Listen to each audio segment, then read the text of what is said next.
Have a great night.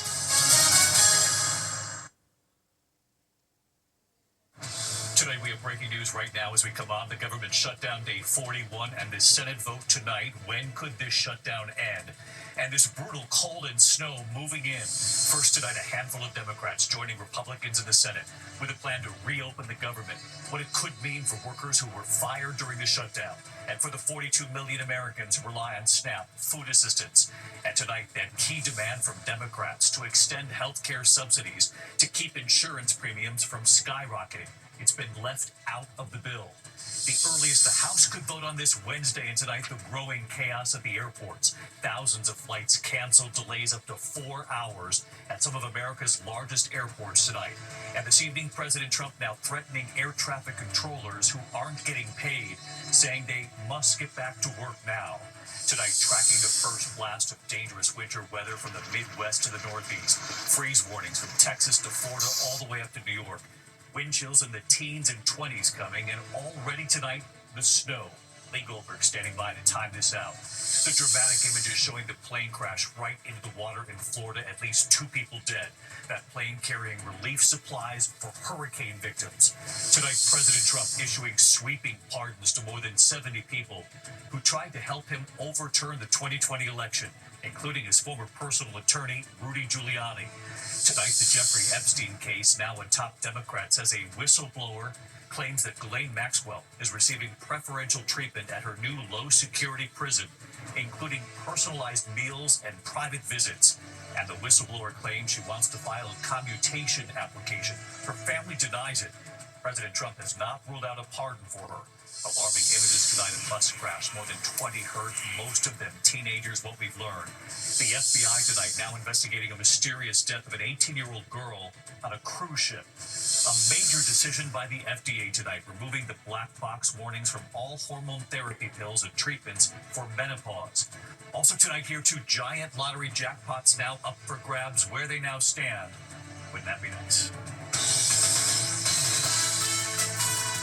From ABC News World Headquarters in New York, this is World News Tonight with David Muir. Good evening. We begin tonight here with the breaking news. The Senate vote tonight on day 41 of the longest government shutdown in U.S. history. The end to this shutdown possibly in sight now. A handful of Senate Democrats siding with Republicans on a plan to reopen the government overnight. Now the key vote coming tonight and what it could mean for thousands of workers furloughed and for workers fired during this shutdown. Tonight, this bill to reopen the government does not have that key demand from Democrats, their effort to extend Obamacare subsidies to keep insurance premiums from skyrocketing for millions in the coming months. After keeping the House out of session for weeks, Speaker Mike Johnson is now ordering all members back to Washington. It appears the earliest the House could vote on this is Wednesday. This comes amid growing uncertainty for more than 40 million Americans who rely on food assistance. And on this Monday night, the chaos at the nation's airports. Even if the government reopens on Wednesday, it could take many days thereafter to get air travel back up and running at normal levels. Delays at some airports today up to 4 hours, and President Trump tonight now threatening air traffic controllers who aren't getting paid, saying they must get back to work. So where does this stand at this hour? Rachel Scott leading us off with the breaking developments. She's up on the Hill tonight. Tonight, on day 41 of the longest government shutdown in American history, the end finally in sight. The American people have suffered for long enough. Let's not pointlessly drag this bill out. Let's get it done. 8 Senate Democrats breaking with their party to support a bipartisan bill to reopen the government, but it does not include Democrats' key demand to extend Obamacare subsidies to prevent insurance premiums from doubling for millions. What this Senate is about to do is make a horrific situation even worse. As part of the compromise, Republicans promised to hold a future vote on health care, but not to actually pass any legislation. It seems like the health care bill that Democrats will be putting on the floor has a very low chance of getting any Republican support. Yeah, I would say it won't get any. Given that Republicans won't promise to vote yes on extending insurance subsidies to prevent premiums from soaring for millions, I asked Democratic Senator Jeanne Shaheen why she's now willing to reopen the government. Why put up this fight for so long if in the end you didn't end up getting your key demand? Well, our aren't sure if we're going to get our key demand or not because we're just starting that part of the discussion. But it's time to end the suffering that people are feeling because of this government shutdown. As the shutdown dragged on, President Trump ordered the Department of Agriculture to cut off food assistance for 42 million Americans. Hundreds of thousands of federal workers missed paychecks, and breaking from past shutdowns, the president fired thousands of others. The bipartisan compromise calls for those workers to be rehired. ABC's Karen Travers asking the president if he would do that. Mr. President, that deal does reverse the mass firings your administration put through during the shutdown. Did you sign off on that, and will you abide by that if this passes? Well, I will abide by the deal. The deal is very good. The Senate is expected to pass this government funding bill tonight, and then it heads over to the House, which has been out of town, out on recess for 51 days. Lawmakers are expected to travel back here to Washington on Wednesday to vote on the measure before it heads to President Trump's desk for his signature, David. Rachel Scott leading us off on a Monday night with the breaking news from the Hill. Rachel, thank you. This shutdown, the Senate voting tonight, the House, the soonest it could vote, as Rachel said, Wednesday. Well, meantime, the chaos at the airports today. Thousands of flights canceled, delays up to 4 hours. And the FAA tonight saying that even if the shutdown ends on Wednesday, the ripple effects could be felt for days. Here's Gio Benitez on that tonight. Despite a deal that could end the government shutdown, tonight the travel nightmare only growing for passengers after over 7,000 flights were canceled since Friday, more than 2,000 just today. I think it's ridiculous. There was no reimbursement or anything, so I had to pay for a hotel. So, yeah, it was madness, craziness. We just found out this morning that we're stranded here until best case scenario tomorrow. The FAA still forcing airlines to cancel flights because of that shortage of air traffic controllers. Today, more than 7,000 delays, the longest in Chicago, Atlanta, Boston, and New York. At Newark Airport, planes lined up as far as the eye can see. I don't really care what your political persuasion is, but you should really call your senator. This Southwest pilot sharing his frustration with passengers during the long wait for takeoff. It's really frustrating for me because right now it's going to cost about 2 hours of our lives on the ground before we even take off. Air traffic controllers are working without pay. Today, President Trump threatened to dock the pay for controllers who don't come to work, warning on social media that those who called out should leave the profession with no payment or severance of any kind. But the president said he'd be recommending a bonus of $10,000 for controllers who didn't take time off. Air traffic controllers say some of their coworkers have to take side hustles. They're up till midnight driving Uber because they can't pay their bills, cannot pay for childcare. So now they have to figure out how they're going to come into work. That uncertainty, that fear creates a distraction that no air traffic controller should have to carry. And David, even if the government reopens, and again, that could be Wednesday at the earliest, it could still take a week for air travel to get back to normal. David. Gio Benitez is part of our team watching all of the effects of this shutdown. Gio, thank you. Tonight we are also tracking this first blast of dangerous winter weather from the Midwest to the Northeast. In fact, freeze warnings tonight from Texas to Florida all the way up to New York and New England. Wind chills in the teens and 20s coming. Already blinding snow in the Midwest in the last 24 hours. Illinois, Indiana, Wisconsin now moving into the Northeast. Lee Goldberg has the forecast and Alex Perez with the images already coming in tonight. Tonight, the first major snowstorm of the season wreaking havoc on highways across the heartland. The powerful system bringing whiteout conditions around South Bend, Indiana overnight, up to 2 inches an hour, and howling wind. More than a foot of snow in some spots, plows trying to keep up all over the region. Overnight, Indianapolis police responding to more than 50 crashes from midnight to 7 a.m. South of Chicago, Grace Butler, stranded on I-57 at 4:30 a.m., says these are the worst conditions she's ever seen. Chicago's iconic skyline vanishing into the clouds overnight, even cold weather pros shocked at the instant winter. Oh my God, it's just come out of nowhere. It's a reality. It's just, I'd rather it be in December and January, not November. And David, the evening commute here in Chicago has been a messy and a tricky one with wind chill temperatures that feel like the 20s tonight, and that cold now headed all the way down to Florida. David? We knew it was coming, and now it's here. Alex Perez with the hat back on. Alex, thank you. Let's get right to Chief Meteorologist Lee Goldberg from WABC here in New York. Lee? All right, David, the polar air pouring into the east, a biting wind here in New York, and 30-degree temperatures all the way down to Atlanta. Freeze alerts, Texas to Florida, up to the Carolinas, into New York City, a freeze warning. Snow alerts, Tennessee, all the way into parts of the Northeast, downwind of the Great Lakes. The wind chills to wake up tomorrow morning, teens and 20s from the Great Lakes to the I-95 corridor. In fact, the wind chills will be lower in Atlanta and Jacksonville than they will be in New York and Boston. We could get nearly 3 dozen record lows in the southeast, sub-freezing Montgomery, Savannah, and into Mobile. At least it's a one-hit wonder. It does moderate midweek, but the lake snows go tonight into Wednesday, up to a foot of snow downwind of the Great Lakes, maybe more than that east of Syracuse in the Tug Hill Plateau. David. Yes, you and I know lake effect snow very well. Lee Goldberg with us tonight. Lee, thank you. We turn now to the dramatic images showing a small plane crash right into the water in Florida. At least 2 people dead. The plane carrying relief supplies for hurricane victims, and it just missed multiple homes as it went down. Here's Ike Ajachi tonight. Tonight, at least 2 people are dead after a plane packed with relief supplies for hurricane victims in Jamaica slammed into this neighborhood in Coral Springs, Florida. We do have a confirmed plane down. It is submerged. It did not hit a home, but it took out part of the fence.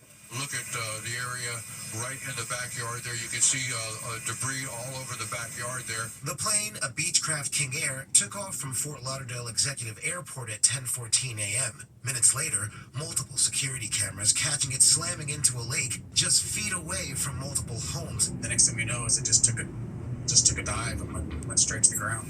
No smoke, no sound. Just the plane that came in. Fortunately, the plane did not strike any houses when it entered the water. It did strike some trees in the backyard of one of the homes. Authorities say the plane was a relief flight bound for Montego Bay, Jamaica, packed with supplies for victims of Hurricane Melissa.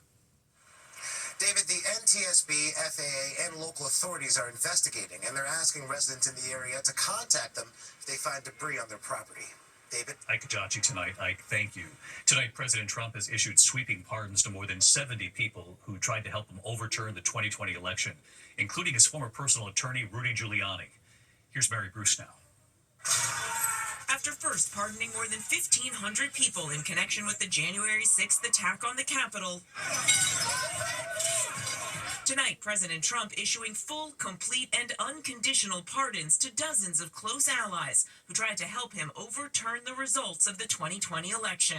Among them, his former personal lawyer, Rudy Giuliani, who pushed the false claim that Georgia election machines were controlled by Venezuela. The company counting our vote, with control over our vote, is owned by 2 Venezuelans who were allies of Chavez, are present allies of Maduro. Attorney Sidney Powell spreading the same lie. This is the consummate foreign interference in our election. Tonight, Powell and Giuliani both pardoned, along with Trump's former chief of staff, Mark Meadows, and 74 others. But Trump's move is largely symbolic. Presidential pardons only apply to federal crimes, and none of these individuals have been charged in a federal case. Still, a top Justice Department official making the purpose clear, posting "No MAGA left behind." And again, David, this only applies to federal criminal charges. Giuliani was found liable in a civil trial of defaming 2 election workers in Georgia in order to pay them $148 million. He still faces state charges of election interference in Arizona, and in D.C. and New York, Giuliani has been disbarred. David. Mary Bruce live at the White House. Mary, thanks. Tonight at the Jeffrey Epstein case, a top Democrat now says a whistleblower claims Ghislaine Maxwell is receiving preferential treatment at her new low-security prison, including personalized meals and private visits. The whistleblower also claims she wants to file a commutation application. Her family denies it. Here's Pierre Thomas tonight. Tonight, a top congressional Democrat claiming convicted sex trafficker Ghislaine Maxwell is getting the country club treatment while in prison. Congressman Jamie Raskin of Maryland says a whistleblower has come forward with a laundry list of alleged perks, including customized meals delivered to her cell, guests allowed to bring computers while visiting, raising the potential that Maxwell could use a computer to conduct unmonitored communications with the outside world. Maxwell was sent to a minimum security camp in Texas days after that controversial meeting with Deputy Attorney General Todd Blanche, who was also the president's former defense attorney. In that meeting, Maxwell claimed that President Trump was not involved in any illegal activity with Epstein. I never witnessed the president in any inappropriate setting in any way. The Preston was never inappropriate with anybody. In the times that I was with him, he was a gentleman in all respects. But critics say Maxwell was rewarded for that interview. Today, Raskin also claiming that the whistleblower said the prison warden was helping Maxwell with a commutation application.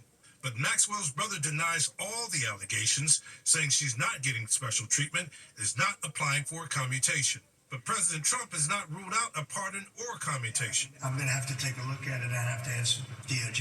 I didn't know they rejected it. I didn't know she was even asking for it, frankly. Tonight, the Justice Department declining to comment. And David, with Speaker Johnson bringing the House back in session as soon as Wednesday, it means that Adelita Grijalva, the newly elected Congresswoman from Arizona, will be sworn in more than a month after she was elected. David, she's expected to give the final signature to force a vote on releasing the Epstein files. Pierre Thomas live in Washington. Pierre, thank you. Tonight, the U.S. military targeting 2 more alleged drug boats in the Pacific. Secretary Pete Hegseth sharing the video online saying 2 vessels were hit in separate attacks. No word on where the boats came from or who was on board. Hegseth says they were traveling along a known drug trafficking route. Overseas tonight, authorities are on high alert following a deadly car explosion in Delhi, India. At least 8 people were killed, dozens injured in the blast near a metro station at the historic Red Fort. Authorities say a slow-moving vehicle exploded near a traffic signal, damaging cars, causing a large fire. Tonight, the U.S. Embassy urging Americans to avoid the area and to stay away from large crowds. When we come back tonight, a major decision by the FDA that will affect millions of women, removing the black box warnings from some hormone treatments for menopause. So what this means in a moment. Also, the alarming images tonight of bus crash, more than 20 hurt, most of them teenagers, and what we've learned so far. And tonight, the FBI is now investigating the mysterious death of an 18-year-old girl on a cruise ship. We'll have more on this in a moment here. More than 24 people were injured when a bus carrying a church group overturned on a highway outside San Bernardino, California, landing on its side on Highway 330. Many of the victims are teenagers. Witnesses say the bus caught fire before flipping over. Tonight, the FBI is investigating the death of an 18-year-old girl on board a Carnival cruise ship. The body of Anna Kepner was found on the ship traveling from Miami to the Caribbean. The FBI is now reviewing video, interviewing passengers. Carnival is cooperating in the investigation. There's no word, though, on the cause of death. When we come back here tonight, 2 giant lottery jackpots now up for grabs. Where they stand tonight, and it was homecoming, but the other team didn't show up. So what happened next? This is quite something in a moment. To the index of other news, the FDA is now lifting warning labels on hormone-based menopause drugs. Those long-standing black box warnings, as they're called, alerted women to possible risks of breast cancer, stroke, heart attack, and dementia. FDA officials now say the outdated labels discouraged women from seeking hormone therapy to ease menopause symptoms. Those labels are now being removed from nearly 24 pills, patches, and creams. Well, tonight, a pair of jackpots, more than $1 billion up for grabs. Tonight's Powerball drawing worth $490 million. The Mega Millions prize is tomorrow. That stands at $900 million. Good luck. Keep us posted. When we come back tonight, it is the season of homecoming all over the country. Well, the town where the other team did not show up. It might have turned into the best homecoming ever. Friday tonight here, the homecoming, America Strong. Tonight, the high school homecoming that nearly wasn't. In Medina, Ohio, south of Cleveland, the entire community, an extraordinary act of kindness and sportsmanship to make sure homecoming happened. The Highland High School varsity football team, the Hornets, taking to the field for what would have been their homecoming football game. It turned out the opposing team had to cancel because they had too many injuries, not enough players could play. But the entire community would then step in, filling the football stands anyway. The cheerleaders, the marching band performing in their own clothes, the school crowning a homecoming queen. And then all of the town's student athletes, all of them taking the field. The soccer teams, the tennis teams, the cross-country teams, the elementary and middle school football teams too. The kicking contest, a sliding mattress relay race. The girls playing flag football, the varsity football team cheering them on. And right here tonight, hi David, welcome to Highland High School. The Highland High School varsity football team. Number 25, Casey Miser, running back. We have such an amazing community, and they all come out and support us. Number 65, Cody Bendo, linesman. Got the whole school involved, a bunch of fun for everyone. And number 6, Nick Dubkowski, wide receiver. We did make our senior year very memorable. Tonight, all of those players telling us they are grateful that when the other team didn't show up, their community did. From the Highland football team to our entire community, thank you for all the support. Go Hornets! Go Hornets for sure. What a town. Go Highland High School. I'll see you tomorrow. Good night.